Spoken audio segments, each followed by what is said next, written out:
Should be a fun dungeon.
I'm an idiot.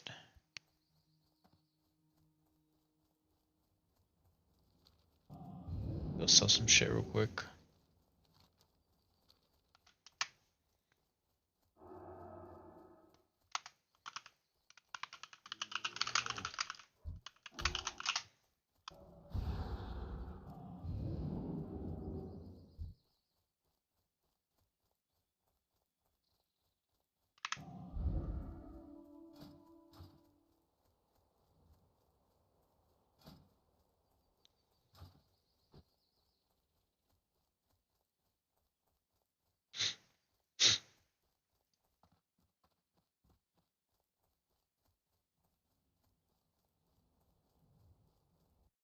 Three-man BRD arena disaster.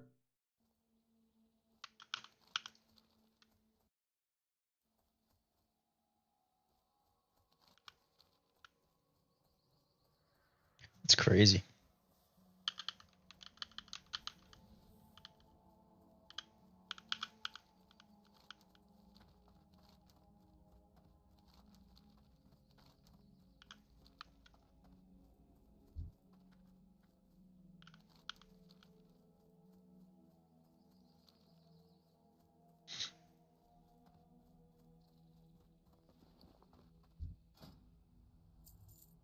I have to vendor some shit.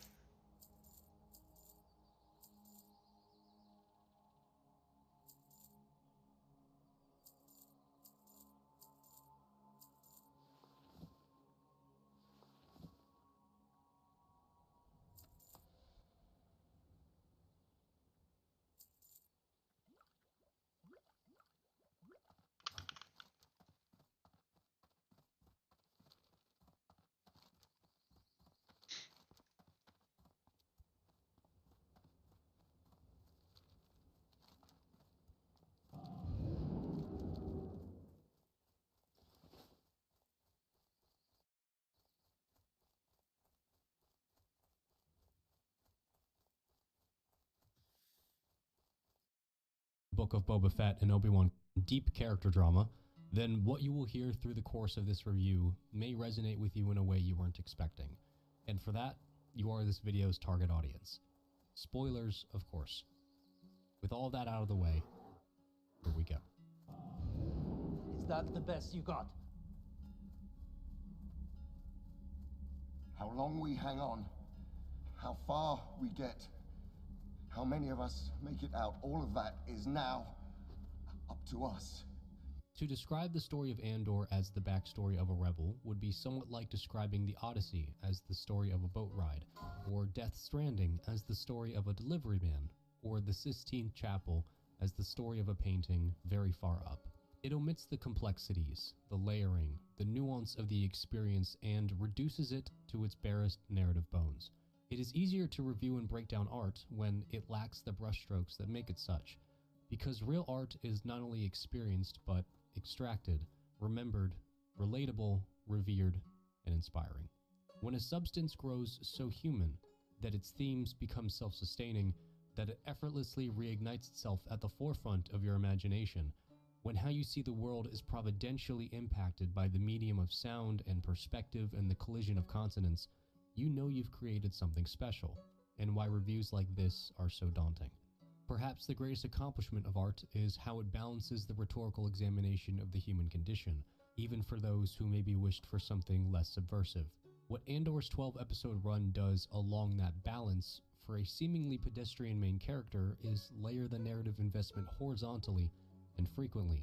It's not until you're reminded of the harrowing tapestry surrounding you that you're fully aware of its greater accomplishment. It becomes impossible to not fall into that overwhelming cacophony of vision, to surrender to its serendipity, because Andor is, without hesitation, Disney's greatest gift.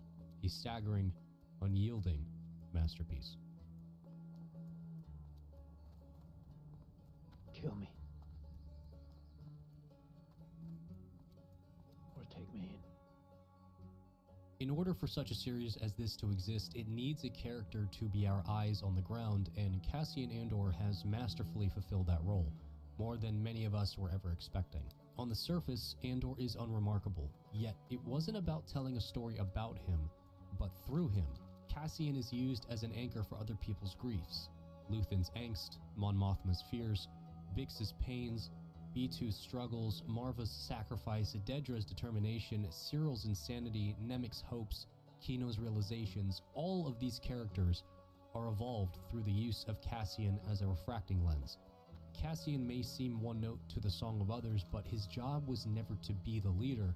It was to inspire others to lead, and that complexity and that choice enhanced his own character's shell as an osmosis of story.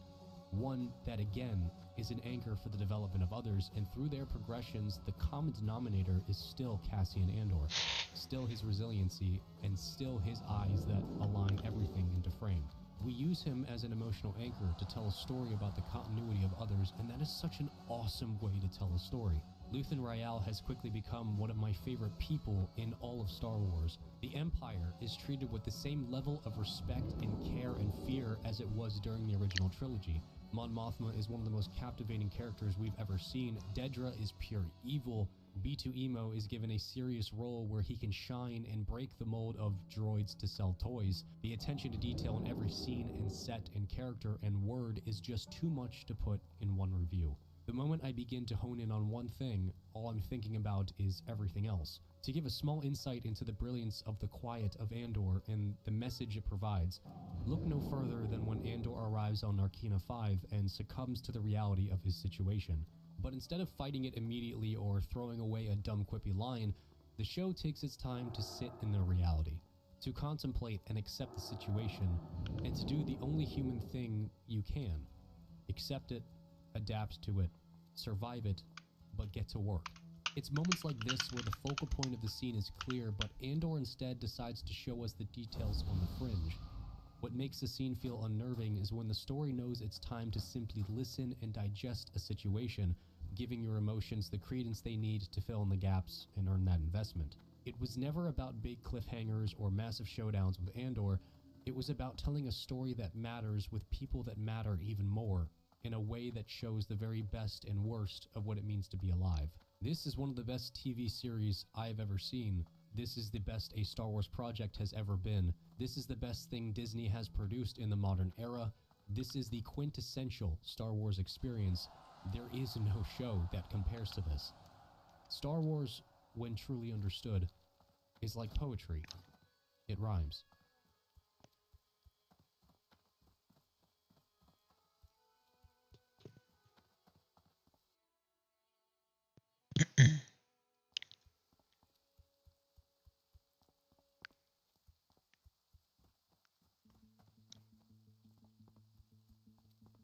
Andor is not a story. First and foremost, let's just get that out of the way. Andor is a perspective. Andor is a state of mind. Andor is a moment of being. Visually, what we have here pushes Star Wars into a touch of thematic vividness that even George Lucas likely spent days dreaming about when the technology of his era was simply not enough. What Andor accomplishes in just 1 hour every week through a commitment of polish and endemic understanding is nothing short of genius. It retroactively enhances the artistic contrast of its universe, and without trying, highlights the glaring disparity between the level of storytelling that preceded it. In my own eyes, what was an already disappointing manifestation of Star Wars in the Book of Boba Fett and Obi-Wan Kenobi is now so laughably amateur that every ounce of their storytelling and sound design and dialogue and narrative presentation and cinematography and storyboarding and understanding of the essence of what makes Star Wars should be locked away and forgotten. Now, I'm not saying every show needs to be in Andor's tone. Far from that. Thesis, please. What I am saying is Andor accomplishes a pedigree of cinematic and structural evolution not seen since Rogue One, raising the bar of visual storytelling and nuanced character work inside of this world. This was an evolution I begged for repeatedly, even in prior videos, and finally we have it. The reason I'm putting so much emphasis into the writing is because I feel it's time for Star Wars to set a new bar for itself, something that hasn't really been done in live action since Rogue One.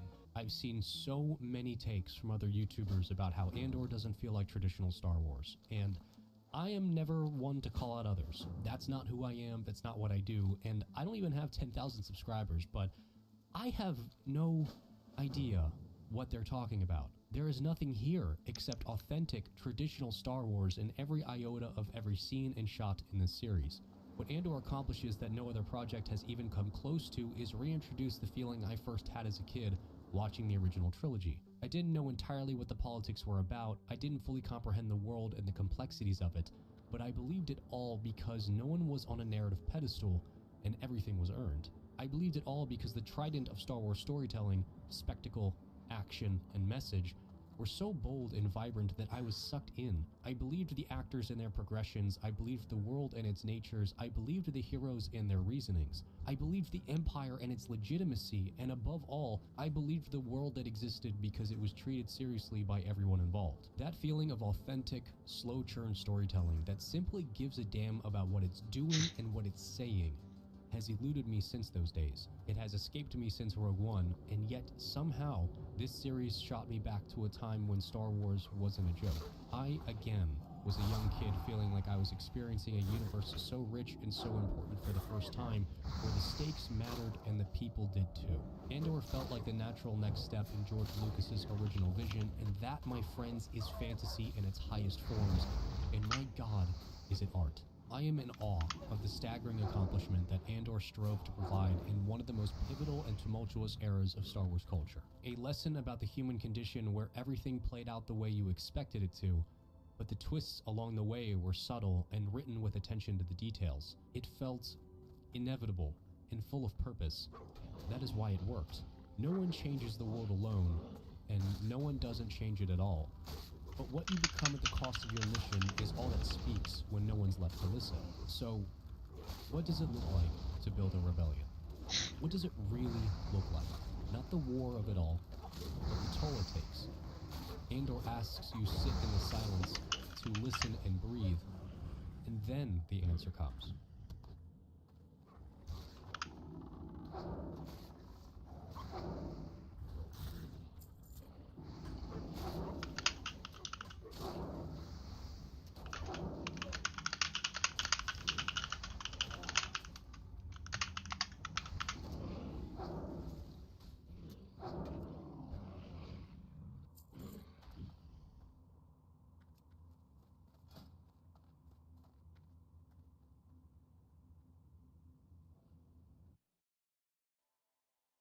Wherever your mission in the silence to listen and breathe, and then the answer comes.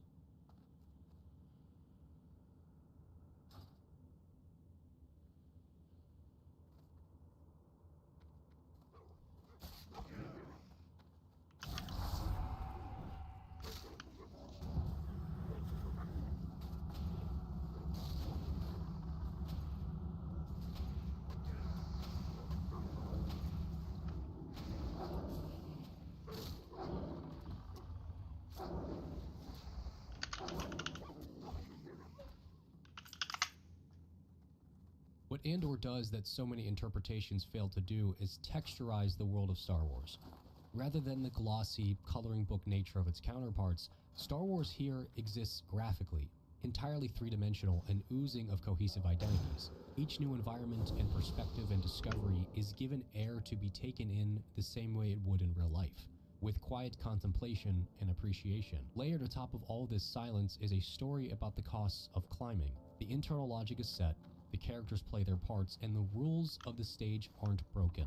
Fight scenes are clever and smartly structured, conversations are nuanced and written with a poised friction.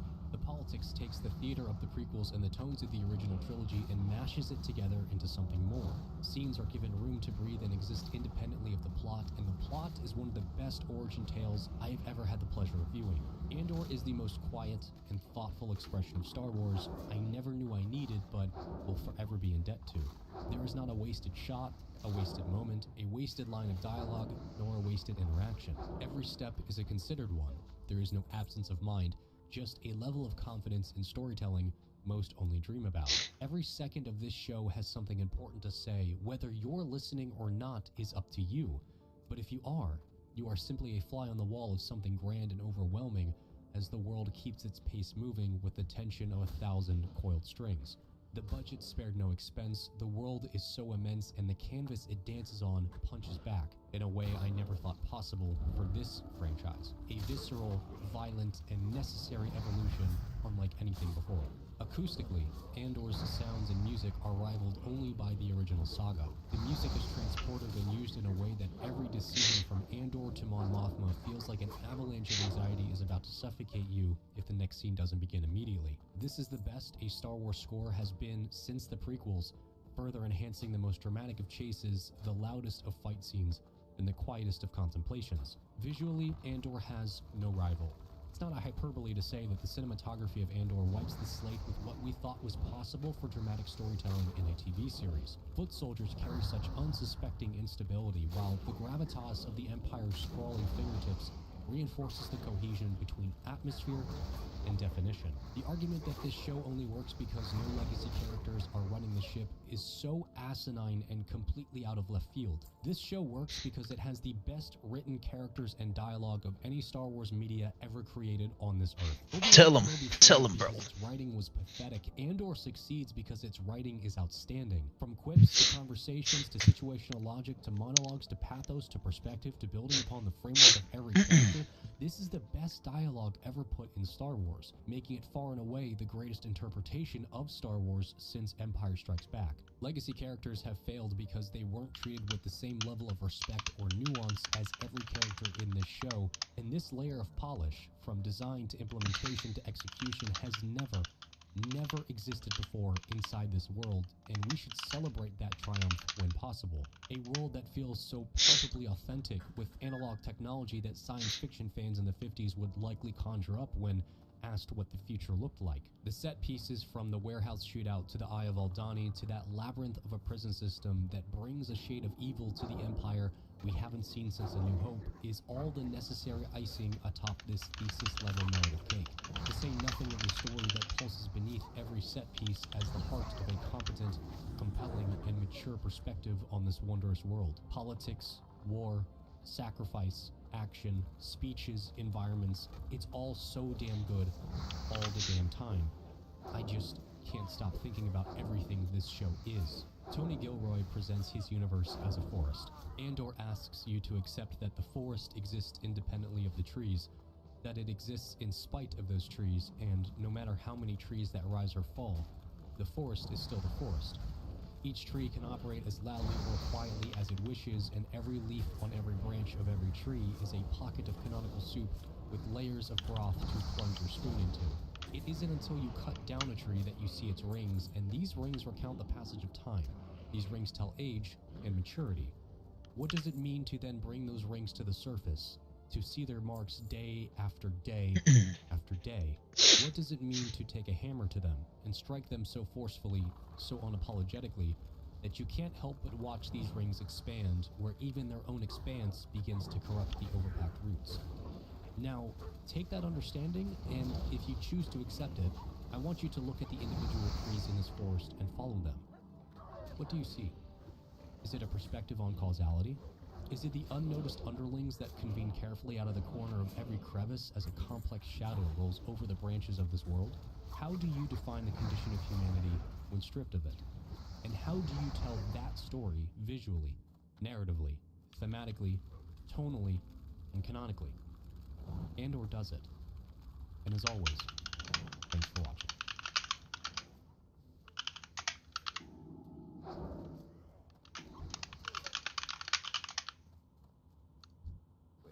They can control people with their voice. They can fight in the weirding way. They're basically ninja nuns. The Bene Gesserit are named after the Jesuits, a real-world Catholic order. Like the Jesuits, the Bene Gesserit do missionary work in distant places, and they have political ambitions. The Bene Gesserit work with the Emperor and houses, and they say they live to serve. But the Bene Gesserit also have their own plans. For centuries, these witches have manipulated the universe from the shadows.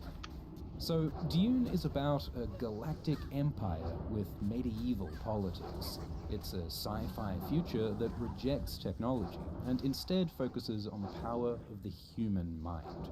The author of Dune, Frank Herbert, was fascinated with thinking and learning and language, how we can expand our consciousness to better see the universe sometime. Book of Boba Fett and Obi-Wan Kenobi is now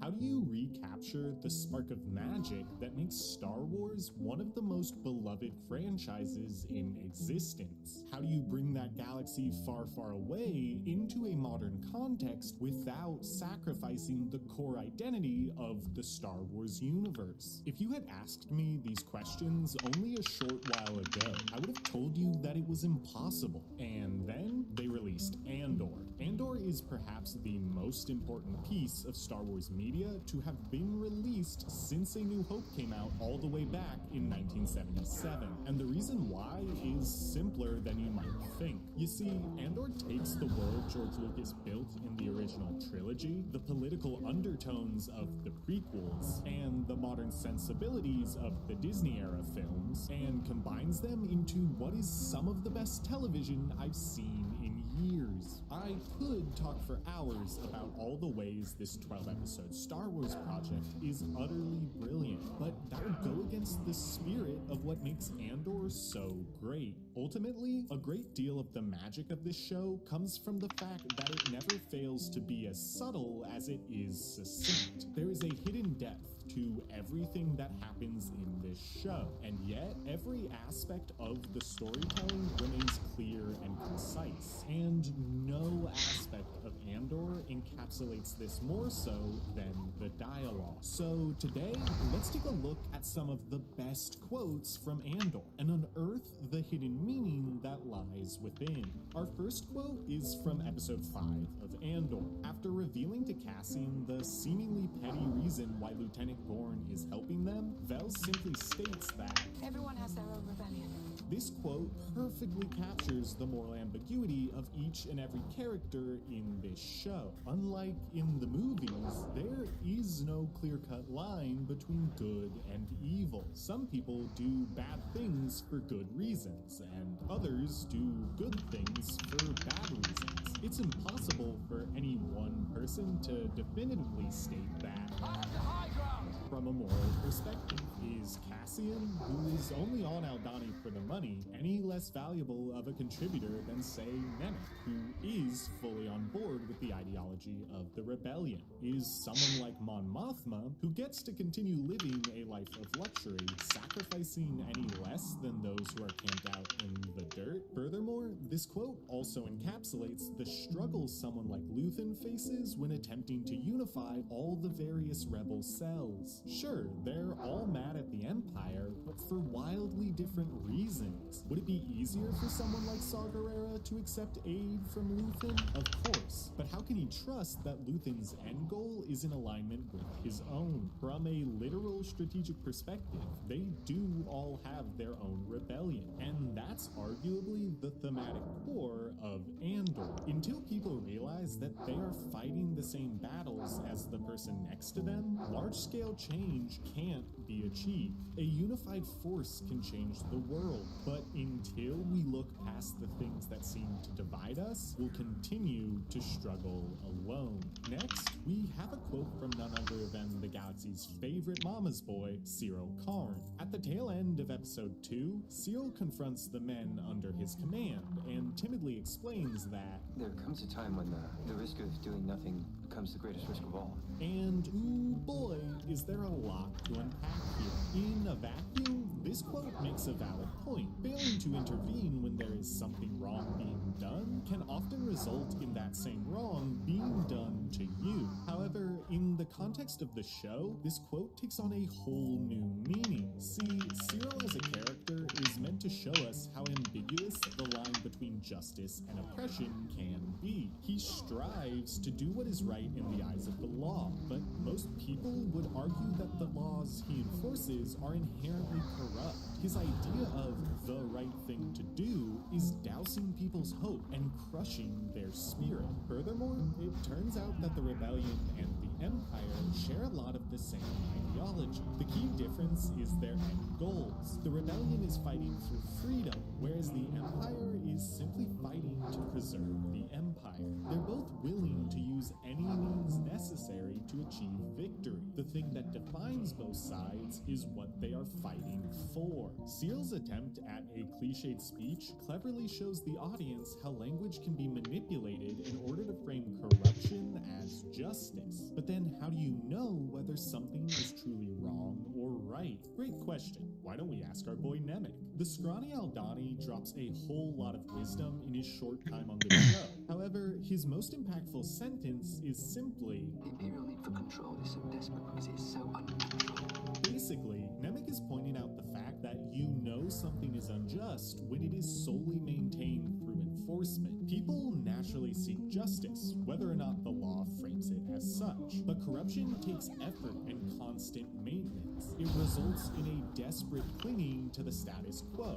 as opposed to progress, which happens naturally. It's the difference between telling a child, I'm an adult, and I said so. versus actually parenting them. You have to ask yourself, are you trying to help someone or simply maintaining your own authority? Nemec teaches us how to differentiate between the two, which is a large part of why I love his character. However, despite him being responsible for a fundamental portion of the rebel ideology, Nemec is not lucky enough to see his contribution take effect. In fact, very few people in this show are. A character who understands this all too well is Stellan Skarsgård's Luthen. When one of his high-value spies threatens to defect, Luthen launches into a monologue, which may very well be the best piece of writing in all of Star Wars. And my favorite line in this monologue is, I burn my life to make a sunrise that I know I'll never see.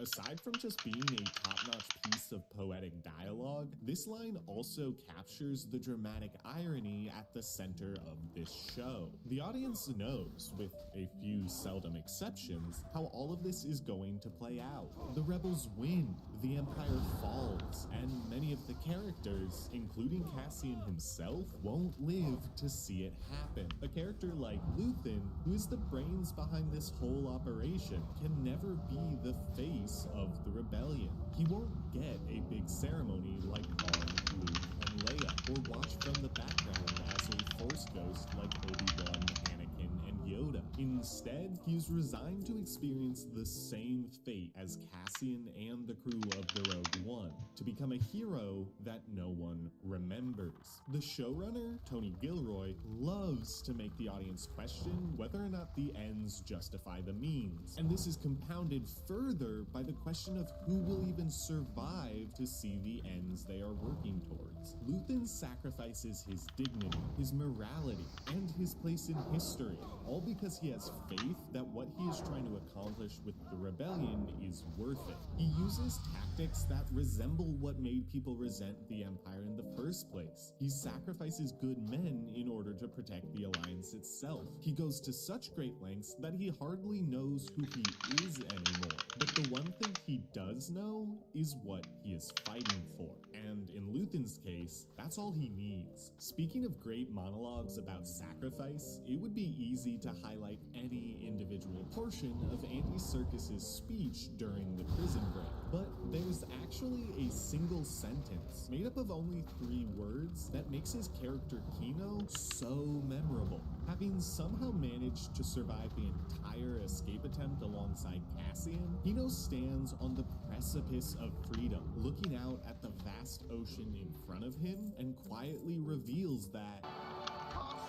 there is so much depth in these 3 hauntingly simple words. Kino knew all along that this is as far as he could possibly go. Everyone sees the ocean as they enter, so he knew that he could never truly escape. But the point is that others could. Even when he was fully complacent with how the prison system was operating, he always looked out for those under his command. He encouraged them to be fast workers, not because he had any fondness for the Empire, but rather because he wanted to keep his men out of harm's way. That's even why he discourages Cassian's initial plans for escape. He believes that if they keep their heads down and serve out their sentence without incident, that the Empire will let them go. However, the moment he realizes that nobody is allowed to leave alive, something in him shifts, and he does not hesitate to lead his men to a freedom that he cannot reach himself.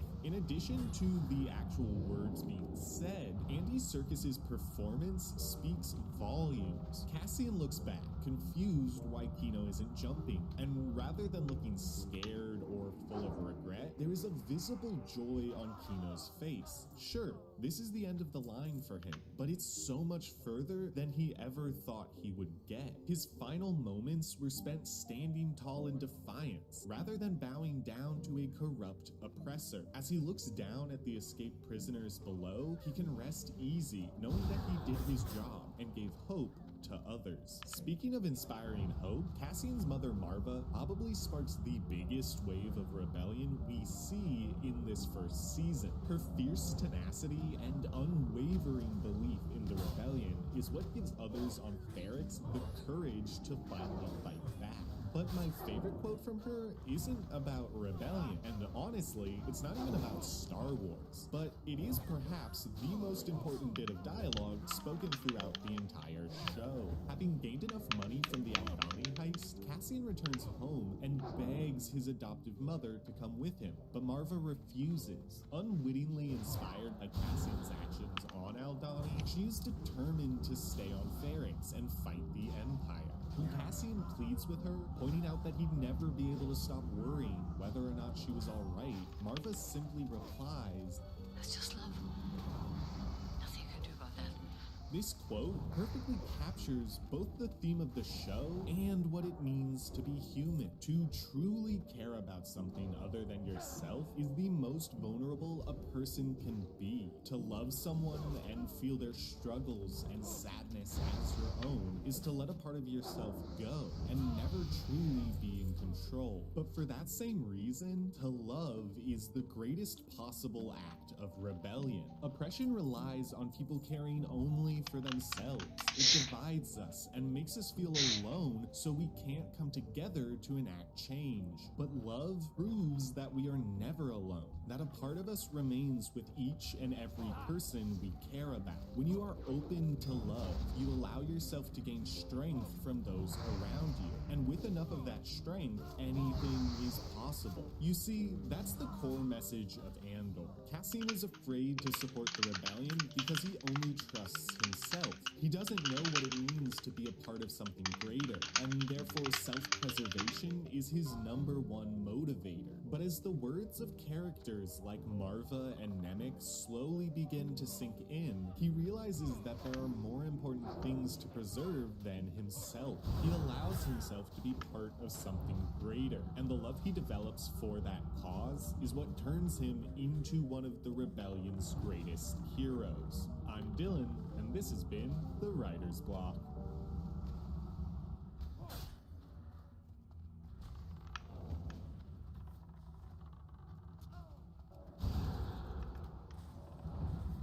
Nemec's manifesto. I said to give this to you. There will be times when the struggle seems impossible. I know this already. Alone, unsure, dwarfed by the scale of the enemy. Remember this. Freedom is a pure idea. It occurs spontaneously and without instruction. Random acts of insurrection are occurring constantly throughout the galaxy. There are whole armies, battalions that have no idea that they've already enlisted in the cause. Remember that the frontier of the rebellion is everywhere, and even the smallest act of insurrection pushes our lines forward. The Imperial need for control is so desperate because it is so unnatural. Tyranny requires constant effort. It breaks. It leaks. Authority is brittle. Oppression is the mask of fear. And know this, the day will come when all these skirmishes and battles, these moments of defiance will have flooded the banks of the Empire's authority, and then there will be one too many.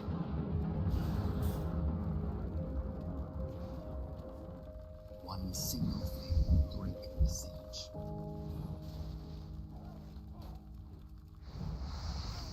Try.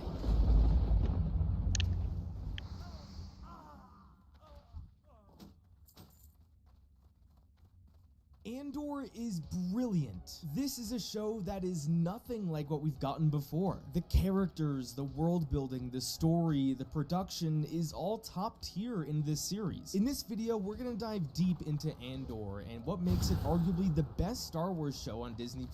Hello everybody and welcome to another video. My name is The Goldman and today we're gonna talk about Andor and why it's great. Before we begin talking about the 4 arcs of the first season, I want to focus on something I've never really focused on before when talking about Star Wars. I wouldn't call it world building so much as I would call it immersion. After my initial watch and even my rewatch, I had an incredibly tough time pinpointing why this show feels so real. Star Wars has never felt so grounded before in literally anything that's done prior, but I couldn't put my finger on sure, there aren't any gigantic space battles or galactic ending events, so it couldn't be something story related, but rather something production related. So I went back to Rogue One, and after rewatching it, when it came to this shot of Krennic looking up at the Death Star, it finally clicked. This shot always resonated with me because it's really the first time the viewer can grasp the scale of the size of the Death Star from an individual's perspective. Sure, we got shots like this of the Death Star in A New Hope, but considering the background is the openness of space, it's still tough to grasp the scale. Rogue One often shot many of its scenes from the character's perspective. Not all the time, but a good amount of the time. With Andor, almost none of the shots are these wide-angle introduction shots. Sure, we have a few, but almost everything is directly from the angle of the characters, or a medium shot around the characters. Even when we get establishing shots, they're from the angle of people in starships. Now, I want to emphasize that these shots don't automatically make a show great. The Star Wars movies are full of these wonderful and beautiful shots, and they enhance the movie greatly. But Andor isn't a space opera. It's about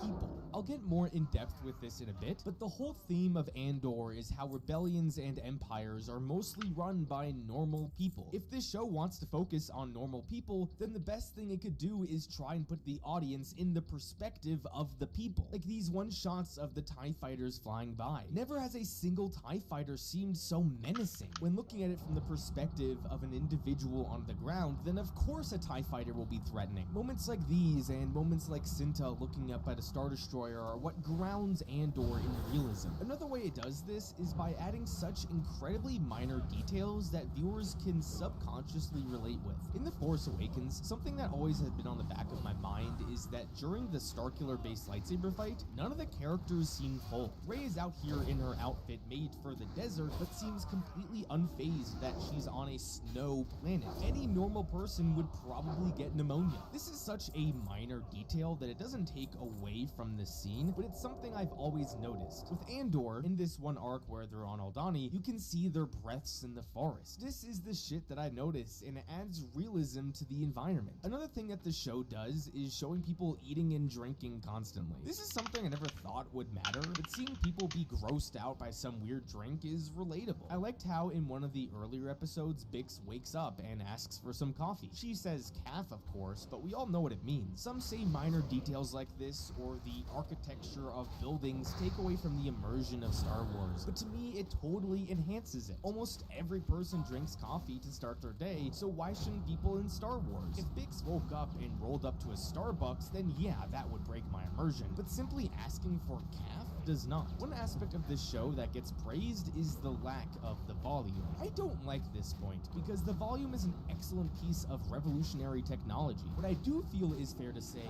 is that it shouldn't be relied on for literally everything. This is the trap Obi-Wan fell into, and that's when fans started to become frustrated. Andor barely uses it at all, and you can tell because a lot of the locations are real locations. The volume doesn't substitute for real locations, and Andor has proved that. I could go on and talk about the immersion of the show, but you guys get my point on how these little details can definitely enhance the quality of a series. Let's now focus on the story. The first arc of Andor consists of the first 3 episodes. Now this arc, if you will, is probably the worst arc of the season, but considering it's still really good, that just says a lot about the quality of this entire series. So the opening 3 episodes are all about Andor getting in trouble and finding a way out of it. Let's begin this analysis by looking at Cassian Andor himself, because his introduction was wonderfully done. It's been noted how this show does not feel like Star Wars. Star Wars has a certain tone and lightheartedness that's fairly recognizable. Yes, some movies feel different than others, but for the most part, you can always tell you're watching a Star Wars movie. And the same could be said with all the shows up until this point. With Andor, right away, we can tell it's a different kind of story. The first episode begins with Cassian going to a brothel, being abused by cops, and then murdering both of them fairly graphically. This is not the usual Star Wars tone, but if you were to dig deeper and read between the lines, at its core, this show may be the most fundamentally Star Wars story we've gotten in a while. In the famous George Lucas interview in 2005, when discussing the idea of an episode 7, Lucas had this to say. In that world. But not But episode not 7. about Luke Skywalker, not about, that group of people and that struggle to bring democracy back to the galaxy. One of the fundamental aspects of Star Wars is about the struggle to fight for democracy. Now, not every Star Wars story has this, but it's still a key theme. Andor as a whole is a story about how rebellions against tyranny form and what drives people to become a rebel. We know at the end of Cassian's story, he will die fighting for the rebellion, so what this show wants to do is tell the story of how someone gets to that point. This was incredibly wise because for the first time, Star Wars has avoided a big prequel problem. We all know the ending of Cassian's story and the ending of the Empire's story. Cassian is going to die fighting the Empire in Rogue One, and the Empire is going to fall sometime after Return of the Jedi. So in this series, we know for a fact that the Empire won't be toppled and Cassian will not die. So what the writers do wisely is center the stakes of the series outside the survival of Cassian or the Empire. The stakes are how Cassian will become a rebel. Sure, it's easy to say that Cassian is just someone who wants to fight for a good cause,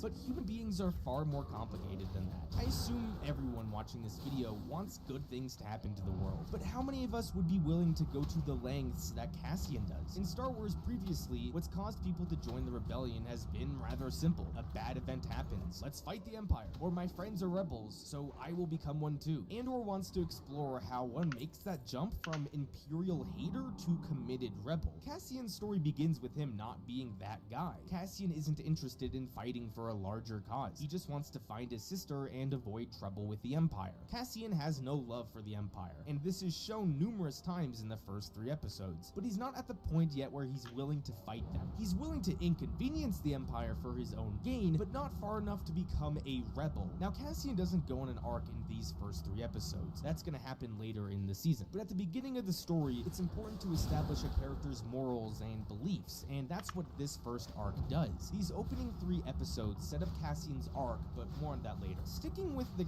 characters in this arc, no Star Wars story has done a better job at humanizing the people in the Star Wars universe than Andor has. Ferrix is a simple town. People wake up, they ask for caffeine, they go to work, in their leisure time they drink and gamble, and then they go to bed and the cycle repeats. These people aren't special. There's no Jedi in hiding, there aren't politicians who have immense influence. Nope, this is a town with normal people. But not only that, there was an effort to establish a community with Ferrix. We've seen the origin story before of people living in Timbuktu wanting more with their life, but how often have we felt like the hometown was a community? One of my favorite bits of world building was when the entire town started banging metal objects when Pre-Mor came into town. These people have a system to warn each other of danger. I also like how these workers just have their gloves on hooks. Usually workers would have lockers or something so no one would steal their stuff, but on Ferrix, theft isn't a concern, which subtly tells us how the people of Ferrix treat each other. This is a community of people who look out for each other, and we haven't really seen that before. Going back to the idea of normal people, I liked how this one dude Tim calls Pre-Mor simply because he's a jealous boyfriend. He sees his girlfriend talking to her ex, he gets jealous, so he rats Cassian out. It's a minor thing, but a jealous boyfriend or girlfriend is something everyone has seen before, and it grounds Andor in realism. On one side of the coin, we have the people of Ferrix, but on the other side, we have Cyril and the people of Pre-Mor. What this opening arc did with Cyril and the quote-unquote bad guys was phenomenal. Cyril is not a bad guy. We've seen Imperials like Tarkin or Krennic or Hux that are clearly bad people, but Cyril doesn't give me that vibe. When talking about complex stories, I love to focus on perspective. In my House of the Dragon video, I spoke about the perspective of certain characters, and people thought I was defending said characters, which was not my intention. It's easy to criticize decisions characters make when you have the entire picture, but when you try and put yourself in a character's shoes and look at things from only their perspective, your opinions may change. With someone like Cyril, he seems unaware of the evils that the Empire is committing. So from his perspective, he is basically a cop who is a part of a system that he believes is good. He gets a report of 2 cops who were killed and is told to ignore it. If you were part of an organization you thought brought good to the world and 2 of your colleagues were murdered, wouldn't you want to do something about it? Cyril is actually a really good employee to have if you're the Empire. He fights for the Empire's justice and isn't gonna let anything slide. So in a way, Cyril's story is about a guy who wants to bring justice for cops who were wrongfully murdered. Now, of course, he doesn't know these cops were assholes, but still, when you look at things from his perspective, it adds layers to this story. The way Andor's story was designed was that you need a perspective from the side of the Empire. Stories can often struggle with this if your villain isn't compelling, but the way Andor weaved Cyril into the story was genius. Not everyone in the Empire is some tyrant who wants to oppress people. A lot of people are just brainwashed into the system and they don't realize it. This idea is so fundamentally George Lucas. The whole point of the prequels was, as Padme said, liberty dies with a thunderous applause. Do you think that all these senators that are cheering on Palpatine in Revenge of the Sith are evil? They may be idiots, but they're not all evil. And the same could be said for the characters of Andor. Cyril is not evil. He's just part of an evil system and he doesn't realize it. Andor is not only a story about how rebellions form against tyranny, it also explores the people behind tyranny and how it's not always so black and white, and I love that so much.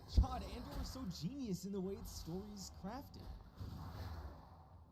Moving on from the brilliance of Cyril and Pre-Mor, I want to talk about the pacing and scope of the series. In my Rings of Power video, I talked about how I feel one of the biggest issues with the series was how the scope made for a rather poor pacing. The series right from the first episode has 4 different storylines that the audience is asked to follow. This is a lot to ask of the audience, and it can cause viewers to become uninterested. The term that I used was that the narrative trajectory of the Rings of Power was a flight map. If you look at a flight map, there are lines everywhere everywhere, and it's rather unorganized. Andor follows what I feel is the more appropriate narrative trajectory, and that is the tree branch approach. With a tree branch, there is initially one branch, and then more branches stem from the origin. If we look at Andor, the series begins with just his story. We're following him, and that's it. As the story progresses, and as Cassian makes decisions, more storylines are introduced. Cassian kills the 2 cops. Because of this, the Pre-Mor story was introduced, and there is now a new branch. Cassian later on asks for Bix to call her Guy so he can sell a part, and because of this, Luthen's story is introduced as a new branch. And as the story progresses, Luthen introduces us to Mon Mothma, the Pre-Mor story introduces us to Dedra Meero's story, Cassian introduces us to Vel's story, and so on and so forth, and by the end of the season, we have like 6 different stories going on at once. But this isn't a problem because remember, it all started as one story, and we were slowly introduced to more as the season went along. If you look at any good TV series, or even a series of movies that eventually has a plethora of different storylines, they all start off at one point, and the story gradually grows from there. This is how you build a multi-narrative story, and the writers behind Andor understood this, while the writers behind the Rings of Power did not. Sticking with the topic of pacing, Andor follows my single most important narrative rule, and that rule is that actions need to have consequences. Almost all the great stories out there begin with some incident, and from there the characters make decisions that push the story forward. How many times have you seen stories where characters do something incredibly stupid but get away with it? Viewers are tired of seeing this, but with all the great stories along with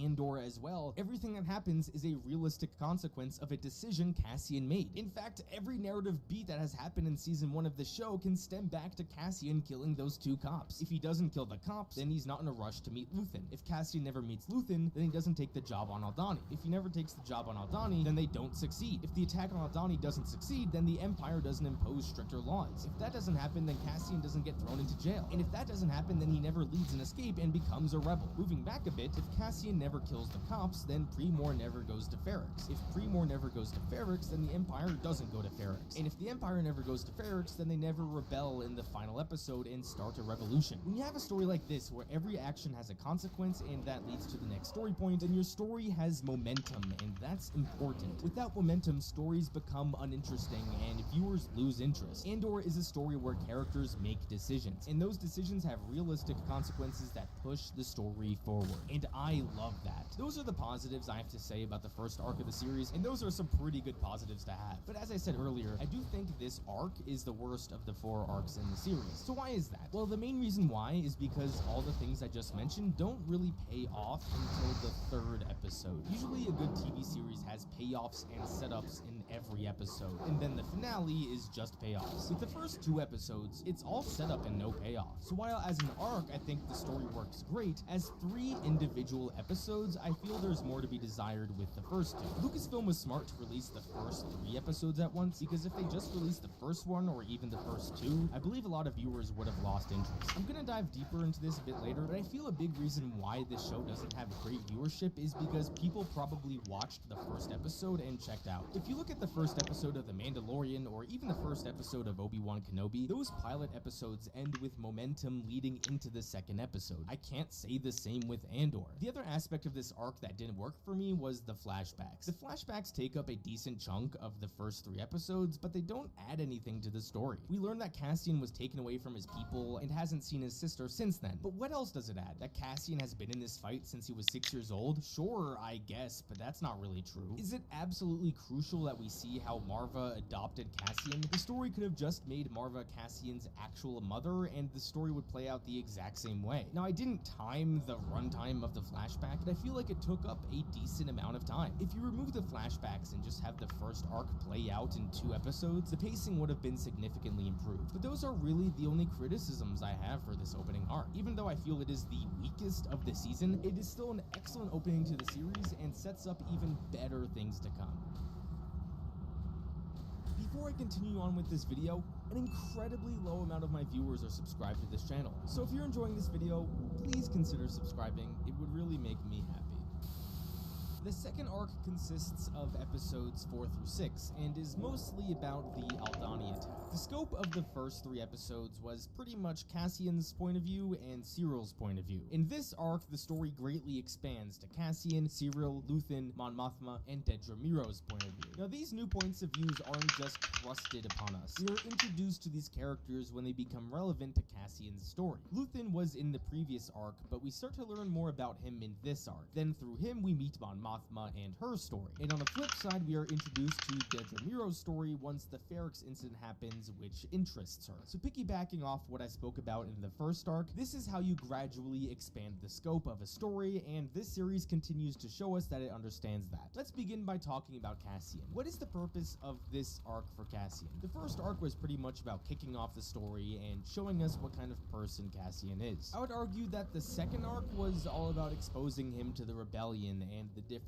people behind it. This was a wise decision from the storytellers. Sure, you could have easily had an event that shook Cassian into hating the Empire, but I feel exposing him to all these different people and their stories allows him to fight for a cause larger than his personal reasons. In the 4th episode, Cassian tells Luthen that fighting for a rebellion is useless and you're better off just trying to live your life. There's a bit of irony here where Cassian basically just wants to live a safe and comfortable life, but on a few occasions he claims the Empire's biggest weakness is their comfortability, and their comfortability has gotten them in trouble. Well, funny enough, what happens to Cassian later on is that in his comfortable life he becomes vulnerable and is unjustly thrown in prison. But before he does go to prison, he must expose himself to others and their cause. What he learns through the perspective of the others on the mission is that with the Empire you can't just live your life. One of them was a stormtrooper who saw firsthand the atrocities the Empire was committing. One of them had her whole family murdered. Another fell in love with a local, and the local was killed by the Empire. There was a great quote that Vel had, and it's that everyone has their own rebellion. Cassian doesn't have his own rebellion yet, but exposing him to other people's motivations is key to his development. My personal favorite relationship he had was with Nemik. Nemik was the kid who may have cared for the cause the most. He shares his thoughts with everyone, and even tells Cassian about the manifesto he's writing. Cassian slowly starts to care for the kid and is saddened by his death. But after the kid dies, he asks Cassian to take his manifesto, which is a metaphor for Cassian continuing the fight that Nemik wanted to finish. We slowly see Cassian over these 3 episodes grow more empathetic towards the rebel cause. He began the arc stating he clearly doesn't care about the rebellion and only cares for the money. As he meets the rest of the crew, they ask him why he's in it and he doesn't answer. Eventually he tells them he's doing it cause he's getting paid. But deep down, each time someone asks him, he feels partially ashamed that he's only doing it for the money. When Skeen tells Cassian that he's only doing it for the money, Cassian is visibly bothered by this. Funny enough, Cassian killing Skeen is a visual representation of Cassian subconsciously killing off that part of his personality, the part that is only doing it for the money. So by the last episode in the arc, even though he says he's only doing it for the money, his actions say otherwise. A fantastic way to show that a character is conflicted is to have them say one thing and then have their actions tell a completely different story. If Cassian was still only doing it for the money, then he wouldn't have taken the kid to go to the doctor. If he was only doing it for the money, then he would have taken Skeen's offer and ran with 40 mil. If he was only doing it for the money, then he wouldn't have taken Nemik's manifesto and only the 200k he was owed. Cassian slowly starts to change throughout this arc,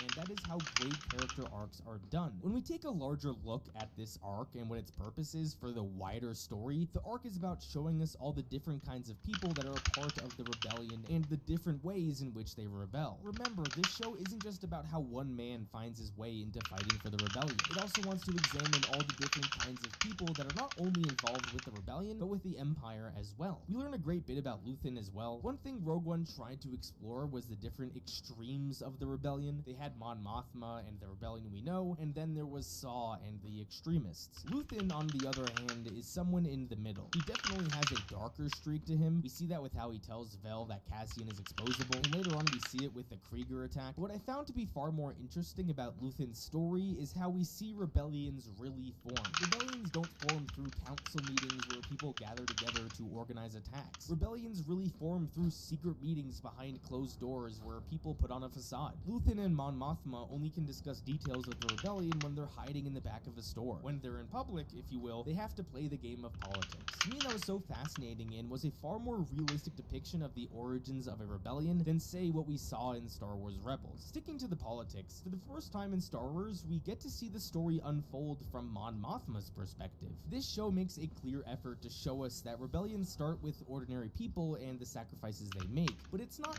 just ordinary people. Mon Mothma is supposedly this rich senator who has all the tools necessary to fund the rebellion, but everyone in the rebellion has their own battles to fight. Mon Mothma may not be picking up blasters and invading Imperial bases, but she puts her ass on the line in other ways. The whole premise of her story is that the Empire is watching her, and that's making her life far more difficult. Everyone from ordinary people to rich senators have sacrifices to make. At home, she has a husband she clearly hates. She has a daughter who disrespects her constantly. Oh my god, dude.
Oh, I guess I'm rolling Alliance. Cause fuck that shit.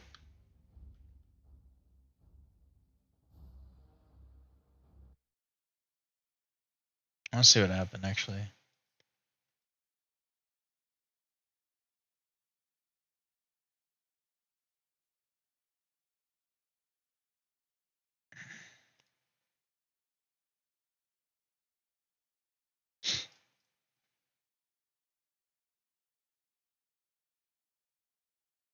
Focus on perspective.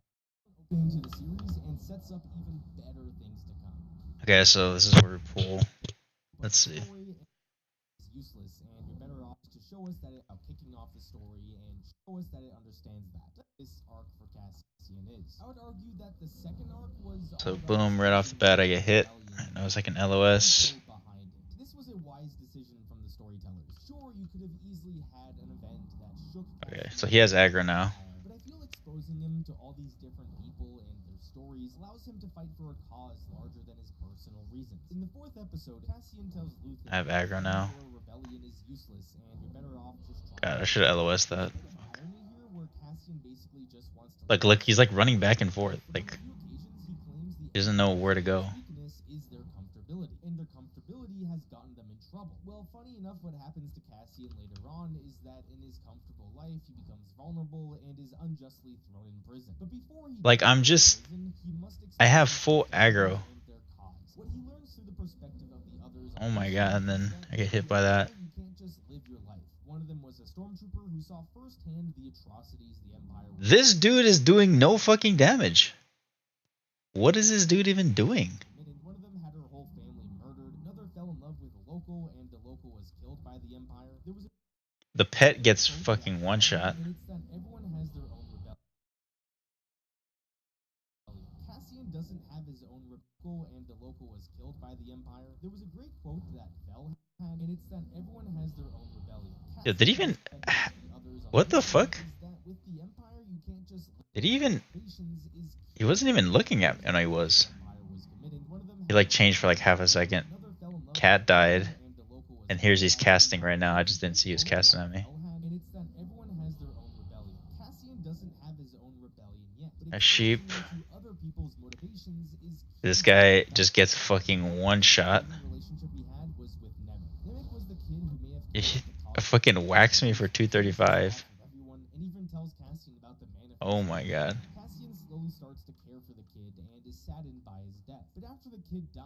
Yeah, 300 damage.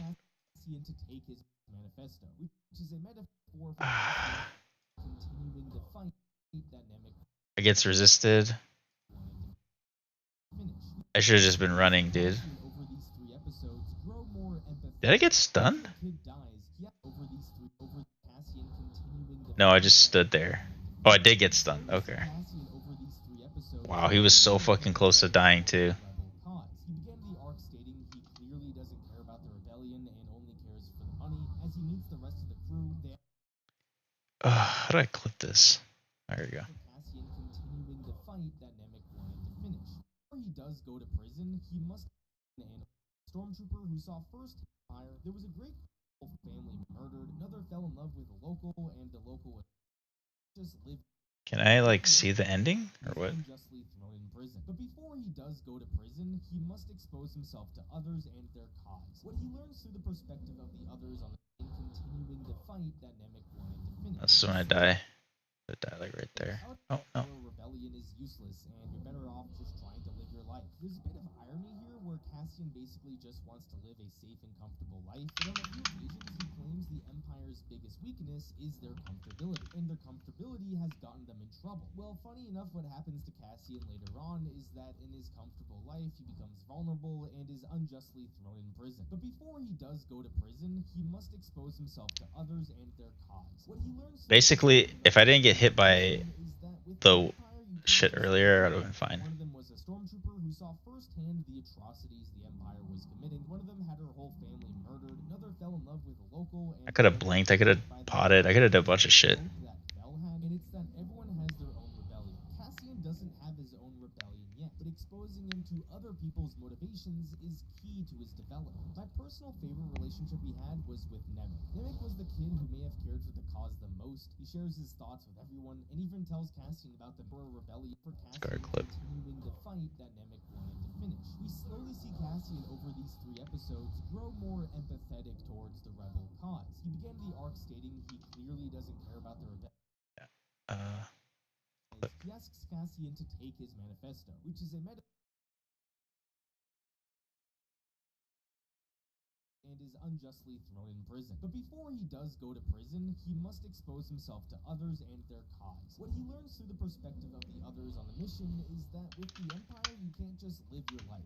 One of them was a stormtrooper who saw firsthand the atrocities the Empire is. He asks Cassian to take his manifesto, which is a metaphor for Cassian continuing.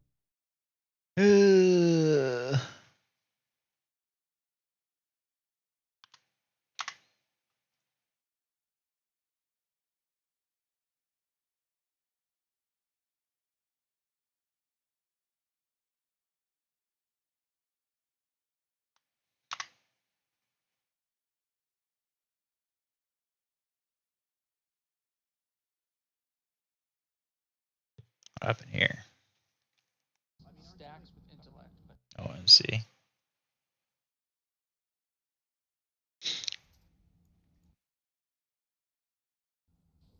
Alright, kill X. I think I'm just doing bad, dude.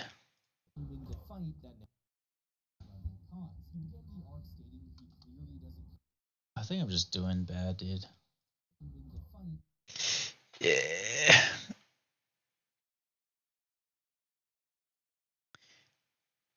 Cannot believe that happened. Before he does go to prison, he must expose himself to others and their cause. What he learns through the perspective of the others on the mission is that with the Empire, you can't just live your life. One of them was a stormtrooper who saw firsthand the atrocities the Empire was committing. One of them had her whole family murdered. Another fell in love with a local, and the local was killed by the Empire. There was a great quote that Vel had, and it's that everyone has their own rebellion.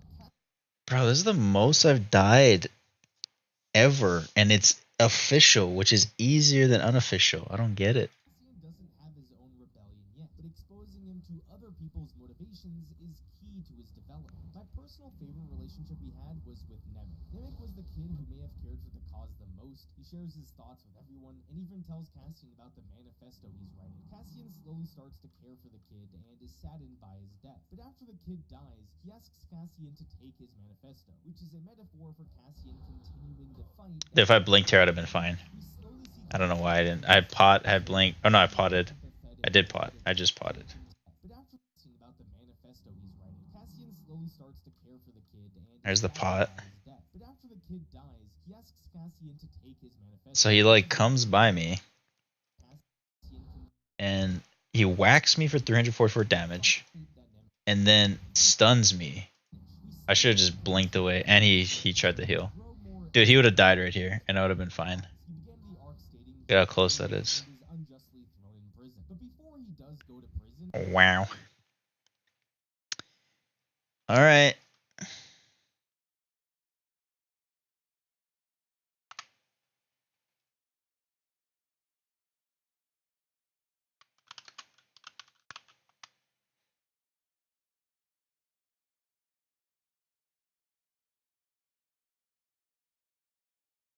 He must expose himself to others and their cause. What he learns through the perspective of the others on the mission is must expose himself. Like, so the tank isn't out of the fight for that long, right? So he's sheeped right now. He's fine. So goes on pet. I get hit right here. One of them was a stormtrooper who saw firsthand the atrocities the Empire was committing. One of them had her whole family murdered. Another fell in love with a local. Okay, the cat dies. Instantly starts casting on me, dude. I didn't see this. It's just like a 1.5 second cast. Cassian doesn't have his own rebellion yet, but exposing him to other people's motivations is key to his. Dude, he goes for the hunter and he just fucking one-shots him. TPs to me, whacks me. Whacks me again. Holy shit, whacks me twice.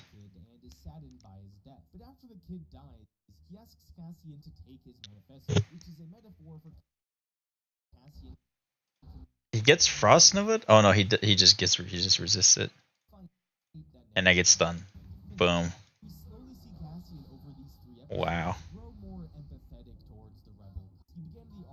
Dude, it's just this tank didn't know how to fucking hold aggro, so we had to play like peekaboo with this fucker.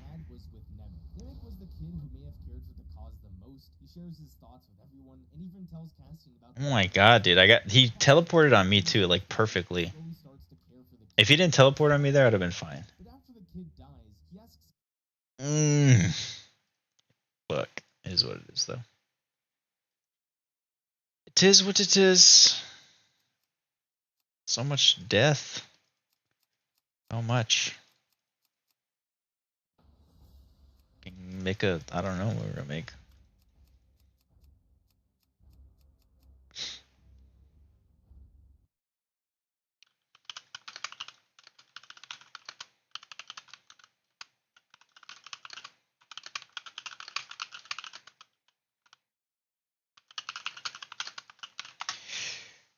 Ooh.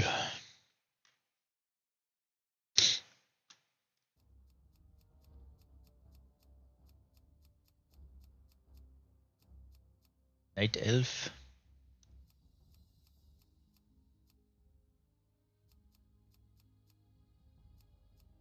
I don't know what I make, dude. Like a paladin? I haven't played a paladin yet.